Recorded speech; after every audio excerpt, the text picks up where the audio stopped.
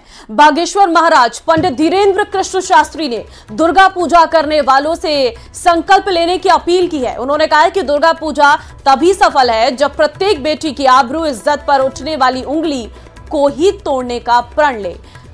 उसके अलावा उन्होंने कहा कि वो उन लोगों के विरोध में है जो 9 दिन तक दुर्गा दुर्गा करते हैं और 10वें दिन मुर्गा मुर्गा करते हैं। नवरात्रि में हमारा यही विचार है कि आपकी देवी की मूर्ति स्थापना रखना तब सफल है, मूर्ति पूजा करना तब सफल है जब आप यह प्रण लेवे कि प्रत्येक बेटी की आबरू इज्जत पर उठने वाली उंगली को ही तोड़ देने का संकल्प अगर ले लिया जावे तो ही तुम्हारी नवरात्रि पूजा सफल है। वरना देवी दुर्गा मूर्ति पूजा रखने से भारत का कल्याण नहीं होना है। माता के प्रति हमारी आस्था है, हम भी माता की पूजा करेंगे, हम भी देवी माता रखेंगे। हम देवी माता के विरोध में नहीं है, पर उन लोगों के विरोध में जो 9 दिन तो दुर्गा दुर्गा करते, 10वें दिन मुर्गा मुर्गा करते हैं, हम उन लोगों के विरोध में हैं।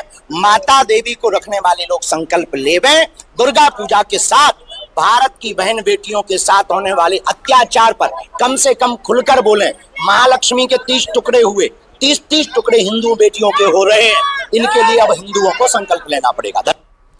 आय से अधिक संपत्ति अर्जित करने के मामले में घिरे आईएएस राजेंद्र विजय के खिलाफ एसीबी ने केस दर्ज कर लिया है। बुधवार को उनके कोटा, दौसा और जयपुर स्थित निजी आवास सहित 4 ठिकानों पर दिन भर चली सर्च ऑपरेशन में राजेंद्र की संपत्तियों के दस्तावेज देखकर एसीबी के अफसर भी हैरान रह गए। ये रिपोर्ट देखिए।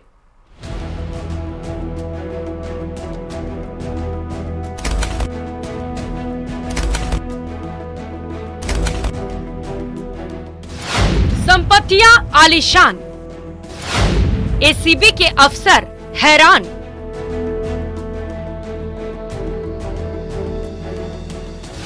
आईएएस की काली कमाई,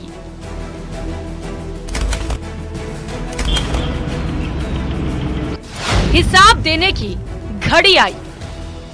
तस्वीरें उस आईएएस अफसर की हैं जिसकी काली कमाई से एसीबी के अधिकारी हैरान हैं। आपके टीवी स्क्रीन पर नजर आ रही आलीशान इमारत तो राजेंद्र के पाप की कमाई की एक वानगी भर है। सचमुच राजेंद्र इस बात के हिमायती रहे कि मासिक वेतन पूर्णमासी का चांद है जो एक दिन दिखाई देता है और घटते घटते लुप्त हो जाता है, जबकि ऊपरी आय बहता हुआ स्रोत है जिससे सदैव प्यास बुझती है। आय से अधिक संपत्ति अर्जित करने के मामले में कोटा के संभागीय आयुक्त रहे आईएएस राजेंद्र विजय की मुश्किलें कम होती नजर नहीं आ रही है। एसीबी ने आईएएस राजेंद्र विजय के खिलाफ मुकदमा दर्ज कर लिया है और वहीं पर एसीबी की सर्च के दौरान सामने आया कि राजेंद्र विजय ने अपने लोक सेवक रहते हुए करोड़ों रुपए की संपत्ति को अर्जित किया था, जिनमें आईएएस ने खुद के नाम से, उसके अलावा इस संपत्ति को, काली कमाई को अपने परिजनों के नाम से भी अर्जित किया था। अब तक के सर्च ऑपरेशन में राजेंद्र विजय से 13 आवासीय व्यवसायिक जमीनों के दस्तावेज, टोंक रोड पर आलीशान मकान, अशोका मार्ग पर आलीशान शोरूम, 16 बैंक खाते में जमा लाखों रुपए, 2,22,000 से ज्यादा कैश, 335 ग्राम सोने, 11 किलो 800 ग्राम चांदी के गहने, 3 4 व्हीलर, बीमा पॉलिसी, एक बैंक लॉकर। जगतपुरा में 7 नवंबर बस स्टैंड पर एक निर्माणाधीन व्यावसायिक कॉम्प्लेक्स के दस्तावेज मिले हैं। खबर है कि एसीबी 13 भूखंडों के दस्तावेज की वैल्यूएशन करवाएगी। एसीबी की पड़ताल में सामने आया है कि राजेंद्र विजय का बेटा एक एनजीओ चलाता है, जबकि पत्नी के नाम से रजिस्टर्ड फर्म से ट्रेडिंग और कपड़ा कारोबार की खबर है।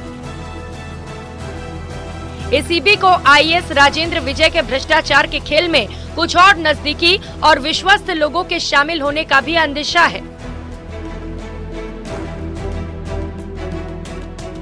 जिनके जरिए राजेंद्र विजय अवैध संपत्ति को प्राप्त कर निवेश कर रहे थे।